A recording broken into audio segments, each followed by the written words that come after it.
제가 드렸습니다. 죄송합니다. 오늘 이 자리는 평등법, 즉 차별금지법 제정 관련되어서 공개전담의 자리입니다. 네, 반갑습니다. 하리수 씨, 임태훈 소장님, 또 함께 오신 분들 환영합니다.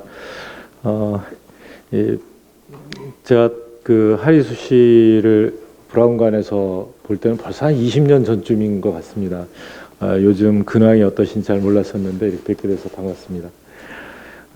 평등법 제정은 제가 비상대책위원장 맡고 첫 그 기자간담회 하면서 약속을 드렸던 사항이기도 합니다.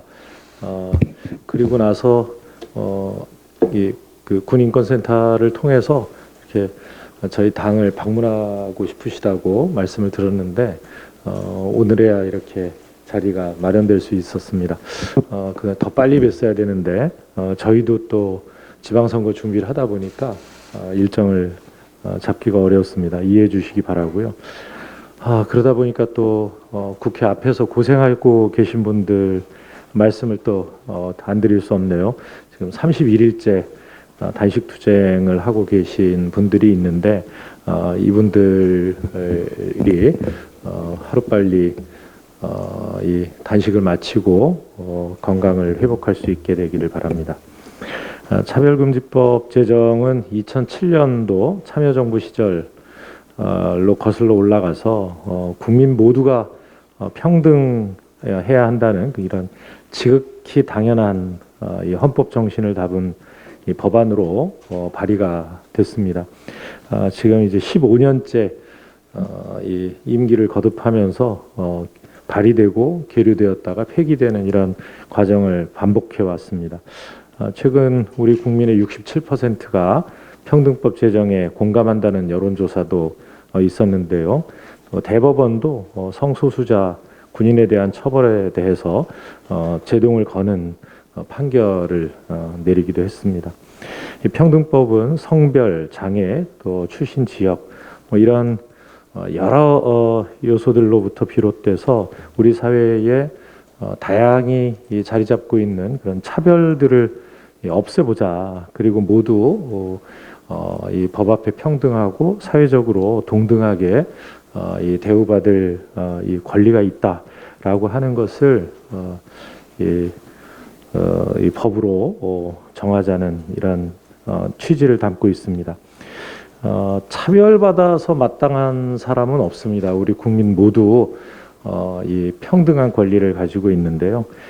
그래서 이 차별 금지야말로 많은 분들에게 이를테면 곧 이 직장을 의미하고 또 생존을 의미하기도 합니다. 이렇게 이 국민 모두를 위해서 꼭 있어야 할 평등법 제정이 아직도 이루어지지 못한 데 대해서 안타깝게 생각하면서 더불어민주당이 더 열심히 해야 되겠다는 그런 말씀을 드립니다. 현재 국회에는 권인숙 의원님, 박주민 의원님이 발의한 법안을 비롯해서 모두 4건의 차별금지법 또는 평등법이 계류되어 있습니다. 이 국회 법사위 차원의 이 공청회가 약속되었는데 아직 진행이 안 되고 있는 점도 대단히 안타깝게 생각을 하고요. 오늘 이 자리를 통해서 차별금지법 이 제정 추진에 전환점이 마련되기를 기대합니다. 오늘 좋은 말씀 많이 듣고 또 참고가 될 수 있었으면 합니다. 다시 한번 우리 당을 방문해 주신 여러분께 감사의 말씀드립니다. 고맙습니다. 네, 하리수님과 우리 임태훈 소장님 방문해 주셔서 감사합니다. 지난번 면담 요청이 있었다는 언론 기사를 보고 나서 일정을 좀 조율을 해야 하는데 오늘 이렇게 만남이 성사됐습니다. 사실 늦었습니다. 제가 3주 전쯤에는 국회 앞 농성장에 가서 두 분의 활동가들을 1시간가량 만났습니다. 민주당을 향한 쓴소리 정말 아프게 새겨듣고 왔습니다. 저도 윤호중 위원장님 말씀처럼 우리 대한민국의 현재 국격과 국민 인식에 비추어서 해야 될 일이 있고 또는 우리가 반드시 매듭지어야 될 일들이 있습니다. 저는 이 문제 또한 이제는 국민들 다수가 매듭짓고 가야 한다라고 하는 그런 의견들이 곳곳에서 확인되고 있지 않습니까? 국가인권위원회에서도 우리 대한민국에 그래도 인권 관련된 가장 권위 있는 독립적 기구인 만큼 그런 곳에서도 관련된 입법이나 또 국민들의 의견이 어떻다는 것을 늘 내놓고 있는 상황이지요. 이건 뭐 헌법에 의거한 국가기관으로서 또는 우리 국민들의 성숙된 의식의 당연한 반영이라고 저 또한 보고 있습니다. 그럼에도 불구하고 15년째 국회에서는 말 그대로 한 발자국도 나아가고 있지를 못합니다. 그래서 사실 저도 삼선 의원으로서 사실 좀 우리 국민들 뵙기가 또 지금 농성하신 분들이나 오늘 오신 분들 뵙기가 참 명구스럽고 또 좀 부끄럽습니다.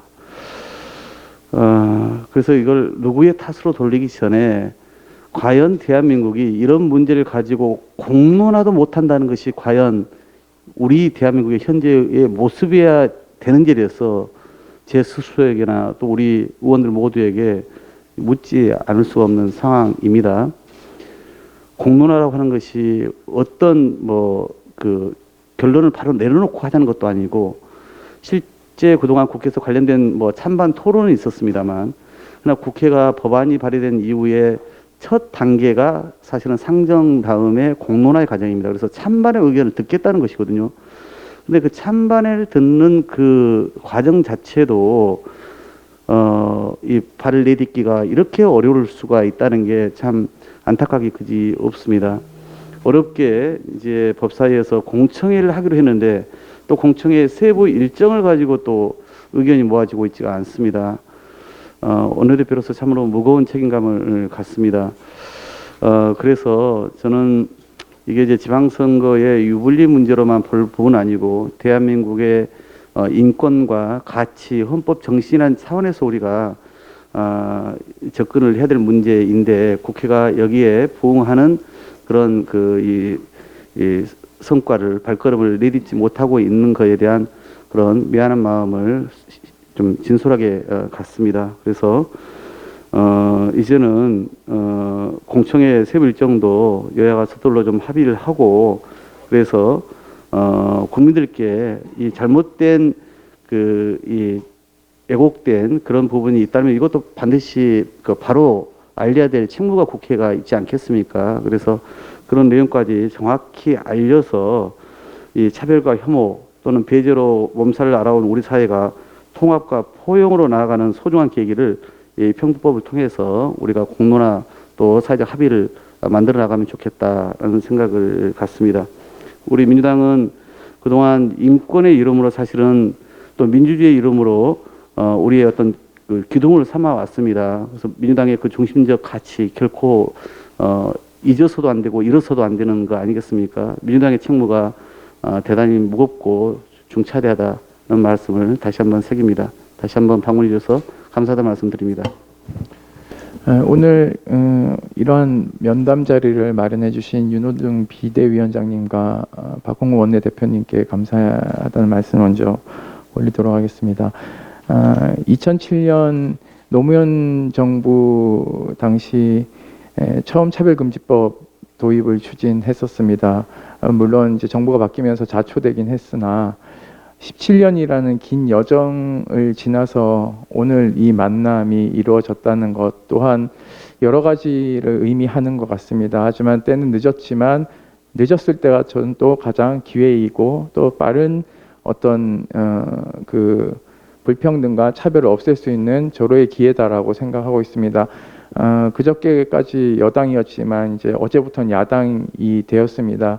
민주당의 인권의 가치, 김대중 대통령의 인권의 가치, 노무현 대통령의 인권의 가치를 이어간다면 평등법 추진은 불평등한 사회를 해소하는 가장 기초적인 저는 초석이 될 거라고 여기고 있고 그렇게 믿고 있습니다. 그래서 이 긴 시간이 지났지만 오늘 이 만남이 인권의 첫 단추와 시기의 초점을 다시 맞춘다는 계기의 시간이 되었으면 하는 바람입니다.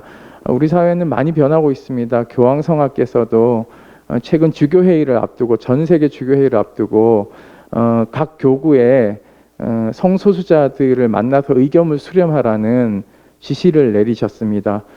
서울 대교구장께서도 얼마 전 교황성하의 지시에 따라서 성소수자 부모 모임 및 당사자들을 만나서 의견을 청취했고 10쪽짜리로 아마 정리해서 교황께 보고를 각 교구마다 할 것입니다.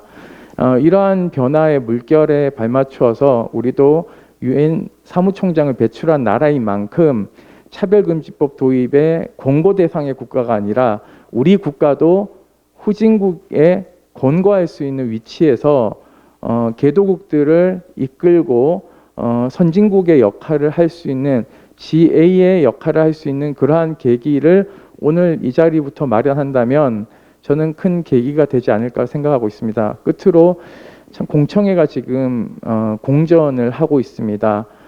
국민의힘 당대표와 원내대표님께도 저희가 공문을 보내서 면담 요청을 드렸습니다. 공청회에 응해 주시면 감사하겠고 또 아울러서 공청회를 넘어서서 패스트트랙도 이루어져서 31일째 단식 농성하시는 분들이 하루빨리 이 운동에 좀 더 단식을 풀고 매진할 수 있는 계기가 되었으면 하는 바람입니다. 다시 한번 감사드립니다. 네, 안녕하세요. 하리스입니다. 네, 일단 이 소중한 자리를 함께 할 수 있어서 굉장히 영광스럽고요. 또 특히나 제가 우리나라에서 최초로 국가에서 인정받아서 헌법까지 바꾸게 된 그 나라에서 인정받은 최초의 성을 바꾼 여자잖아요. 그래서 그런지 몰라도 우리나라가 지금 제가 성을 바꾸고 여자가 된 지 20년이 됐거든요. 그런데 사실 좀 이런 차별 그런 것들이 많이 좀 좋아지진 않은 것 같아요. 그리고 차별금지법에 대한 그 법안이 발행하고 지금 발안되고 그리고 17년이 지났는데 사실 통과가 되지 않고 계속 똑같이 지지부진하다는 거는 사실 좀 많이 슬픈 일이거든요. 그래서 그런 거에 대해서 무슨 일이 어떤 것 때문에 그런가에 대해서 저도 많이 공부를 해봤습니다. 좀 무엇 때문에 그런 거를 생각하고 있고 그게 무슨 잘못된 가치관을 갖고 있느냐를 좀 제가 좀 공부를 해봤는데 사실 차별금지법이라는 거는 너무 한쪽으로만 생각을 많이들 하시더라고요. 이 차별금지법은 보게 되면 그 회사에서 정직원과 비정규직 그리고 계약직을 따지고 봤을 때 비정규직에 있는 분들, 계약직에 있는 분들이 일단 정규직에 있는 분들하고 좀 많은 차별을 받고 정규직에 있는 분들은 제대로 된 휴식처가 있지만 나머지 그 정규직이 아니신 분들은 휴식할 곳이 없어서 계단이나 그런 어느 한 구석에서 쉬어야 되고 제대로 된 그 혜택을 못 받고 있거나 그리고 장애인도 그렇지만 저희 엄마가 지금 82살이시거든요. 그렇다 보니까 지하철을 이용할 때도 엘리베이터가 없는 지하철이나 그리고 버스 같은 그런 대중교통을 이용할 때도 사실 많이 힘드시거든요. 계단을 오르락내리락 할 때도 그렇고 그게 그냥 장애인뿐만 아니라 그냥 나이가 드신 노약자분들도 그렇게 힘든 경우가 많거든요. 그렇기 때문에 그냥 성소수자나 뭐 그런 여러분들이 생각하는 지금 이 차별금지법은 이 소수의 소수를 위한 법이 아니고 여러분들 가족에 흔히 있는 가족들을 위한 여러분들을 위한 그런 법이에요. 그런데 사실 여러분들도 주변에서 많이 보시면 알 거예요. 자신이 원하지는 않았지만 갑자기 다치게 돼서 몸에 장애를 안게 되거나 나이가 드셔서 몸이 불편해질 때 나도 장애인증을 받아가지고 장애인 혜택을 좀 받을까? 그렇게 얘기하시는 거 주변에서 흔히들 많이 들으셨을 거예요. 장애인들 혜택 달라고 이렇게 했을 때 그런 혜택들 많이 받으면서 뭘 그렇게 또 달라 그래? 이렇게 얘기들 많이 하시는데 장애인의 그 조금 있는 혜택을 본인들은 막 받고 싶어 하시잖아요. 그 소수가 그렇게 지금까지 열심히 싸워서 얻어온 그 작은 혜택을 본인들은 그렇게 얻고 싶어 하시면서 너무 이기적이신 거 아니신가요? 너무 좀 그렇게 생각하지 않으세요? 사실 우리가 장애인분이시나 노약자분들 그리고 이런 소수들을 위한 거는 원래는 배려 그리고 우리가 조금 그분들한테 양보를 해드려야 되는 거예요. 이렇게 법으로 정하지 않아도 당연히 해드려야 되는 건데 그렇게 하지 않기 때문에 이런 차별금지법이 필요한 겁니다. 이거는 나를 위해서 나아가 주변에 있는 여러분 가족들을 위한 법이지 어느 그 작은 소수를 위한 법이 아니라는 것을 말씀드리고 처음부터 인사를 못 드렸는데 네, 윤호중 비상대책위원장님, 박홍근 원내대표님, 송기현 위원장님, 그리고 조호섭 대표님, 권인숙 대표님하고 이렇게 여기서 함께 이야기를 나누게 돼서 이 소중한 자리를 함께 하게 돼서 너무 감사하고요. 네, 제가 이곳에 이렇게 함께 한다라고 하니까 너무 좋고, 그리고 오늘 이렇게 좋은 이야기를 나누고 그리고 또 혹시라도 이 차별금지법이 왜 돼야 되는지 반대하시는 위원분들님이 계시다면 제 오늘 말을 들어보시고 이거는 그냥 말 그대로 소수의 소수를 위한 법이 아니라 여러분들 자신을 위한 법이라는 것을 알고 좀 좋은 마음으로 함께 해주셨으면 좋겠습니다. 감사합니다.